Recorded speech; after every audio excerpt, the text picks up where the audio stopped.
कहा कि इसको तलाक दे दो। और ये जो हुक्म है ना, ये मशवरे के माना में था। जैसे हज़रत बरीरा को आपने हुक्म दिया ना कि अपने शौहर से रुजू करो, तो वहाँ हुक्म का मतलब था, लाजमी हुक्म नहीं है। तो यहाँ भी इस आयत की तशरीह में फ़ुक़हा मुफस्सिरीन बयान करते हैं कि ये भी लाजमी हुक्म नहीं था, बल्कि मशवरे वाला हुक्म था कि जब नहीं रहना चाह रही है तो भाई छोड़ दो उसको, बाग वापस लो और इनको छोड़ दो। युतल्लिक़ुहा, उसको तलाक दे दो, क्योंकि तलाक का हक मर्द के पास है। अगर उस पर जबर डाला जाए तो फिर हक तो खत्म हो गया ना उसका। लेकिन अगर हम इसको मान लेते हैं थोड़ी देर के लिए, भाई ऑर्डर ही था, तो भी ऑर्डर तो हो ना, ऑर्डर तो हो ना। यहाँ तो ऑर्डर भी नहीं हो रहा। इंजीनियर साहब तो कह रहे हैं कि औरत जब चाहे एक तरफा खुला ले सकती है, कोर्ट खुला की डिग्री पकड़ा देगी और वो चली जाएगी। तो हदीसों से क्या पता चल रहा है वो आपके सामने, कि बुखारी की हदीस है 5274, जिसमें है कि नबी सल्लल्लाहु अलैहि वसल्लम ने उनको हुक्म दिया वतल्लक़हा, कि साबित इब्न क़ैस ने उनको फिर तलाक दे दी। तो तलाक देने के बाद निकाह ख़त्म हुआ है।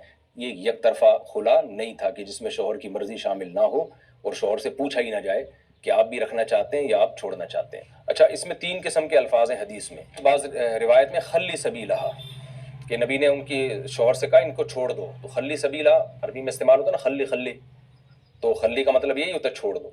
और इब्न जरीर तबरी ने अलग रिवायत की, जिसको इब्न कसीर ने रिवायत की, उसमें आता है अव्वलु खुलइन फिल इस्लाम। अब्दुल्लाह बिन अब्बास फरमाते हैं इस्लाम में पहला खुला था।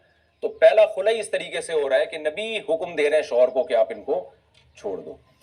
तो ये तो हदीस थी जो मैंने आपके सामने पेश की है।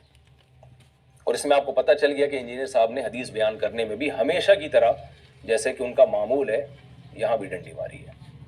अच्छा, यहाँ मैं एक बात बताता चलूँ, इंजीनियर साहब हो सकता है एक रिवायत से धोखा देने की कोशिश करें। वो रिवायत है कि फ़फ़र्रक़ बैनहुमा, कि आप सल्लल्लाहु अलैहि वसल्लम ने उनके दरमियान तफरीक करा दी।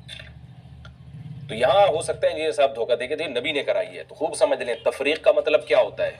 बाज़ दफ़ा ये मतलब होता है कि निकाह खुद नबी ने ख़त्म किया, बाज़ दफ़ा मतलब होता है निकाह ख़त्म करने का ज़रिया बने। जैसे सूरह बकरा में जादूगरों के बारे में, युफ़र्रिक़ूना बिही बैनल मर्इ व ज़ौजी, वो जादू के ज़ोर से मियाँ बीवी के दरमियान फ़र्रक़ा युफ़र्रिक़ू, यही अल्फाज हैं, वो तफरीक करते थे। तो क्या मतलब जादूगर बीवी को तलाक देते थे? बल्कि मतलब ये कि ऐसे काम करते थे जिससे मियाँ बीवी में गलत फहमियाँ पैदा हों और फिर शौहर बीवी को तलाक दे देता था उस गलत फहमी की बेस पे जो उन्होंने जादू के जरिए डाली थी गलत फहमी।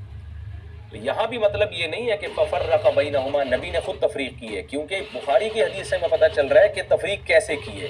आपने उनको हुक्म दिया है, उस हुक्म में 3 अल्फाज आते हैं, खल्ली सबीलहा, छोड़ दो इनको, फ़ारिक़हा, छोड़ दो इनको, तल्लिक़हा, तलाक दे दो इनको, और फिर आगे आ रहा है तल्लक़हा, साबित बिन क़ैस तलाक दे रहे हैं। इतनी वाज़ेह बात के बाद साफ पता चलता है इन हदीसों से कि फ़फ़र्रक़ बैनहुमा का मतलब ये नहीं है कि नबी ने खुद निकाह ख़त्म किया, बल्कि नबी ने उनका निकाह ख़त्म करवाया। कैसे? शौहर को कहा कि भाई तुम छोड़ दो इसको, तो शौहर ने छोड़ा है तो निकाह ख़त्म हुआ है। सहाबा